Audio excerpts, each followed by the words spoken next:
الحمد لله نحمده ونستعينه ونستغفره ونؤمن به ونتوكل عليه ونعوذ بالله من شرور أنفسنا ومن سيئات أعمالنا من يهده الله فلا مضل له ومن يضلله فلا هادي له ونشهد أن لا إله إلا الله وحده لا شريك له ونشهد أن سيدنا وسندنا ومولانا ومولانا وملجانا محمدا عبده ورسوله أما بعد فأعوذ بالله من الشيطان الرجيم بسم الله الرحمن الرحيم يا أيها الناس اعبدوا ربكم الذي خلقكم والذين من قبلكم لعلكم تتقون الذي جعل لكم الأرض فراشا والسماء بناء وأنزل من السماء ماء فأخرج به من الثمرات رزقا لكم فلا تجعلوا لله أندادا وأنتم تعلمون. وقال الله تعالى في مقام آخر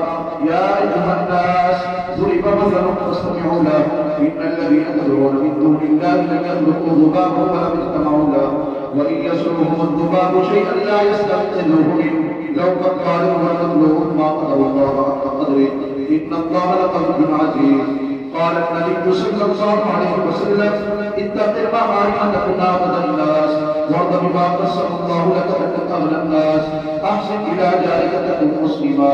أحب للناس ما تحب لنفسك تكن مؤمنا ولا تكثر الذهب فإن كثرة الذهب تميت القلب. بارك الله لنا ولكم ولسائر المسلمين إنه تعالى جواد كريم ملك بر رؤوف رحيم.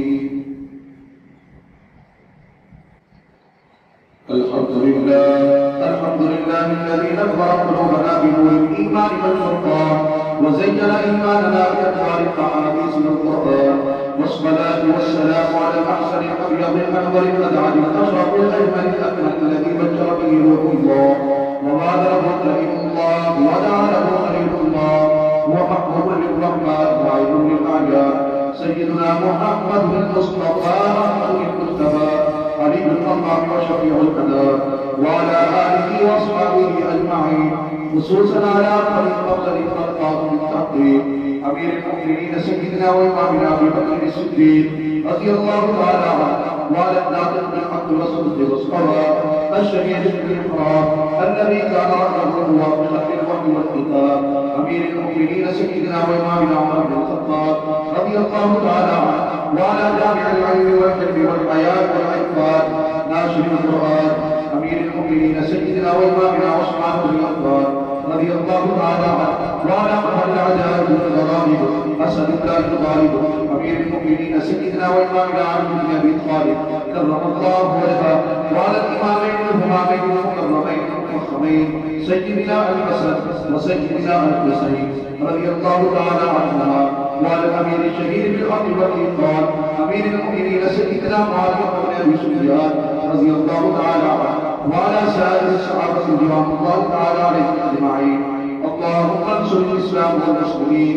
اللهم انصر من نصر دين محمد صلى الله عليه وسلم واجعلنا منهم واخذل من خذل وخالف وعاد دين محمد صلى الله عليه وسلم لا تجعلنا منهم. عباد الله رحمكم الله إن الله يأمر بالعدل والإحسان وإيتاء ذي القربى وينهى عن الفحشاء والمنكر والبغي يعظكم لعلكم تذكرون. اذكروا الله الجليل الجبار يستجب لكم ولذكر الله تعالى أعلى وأولى وأعز وأجل وأتم وأهم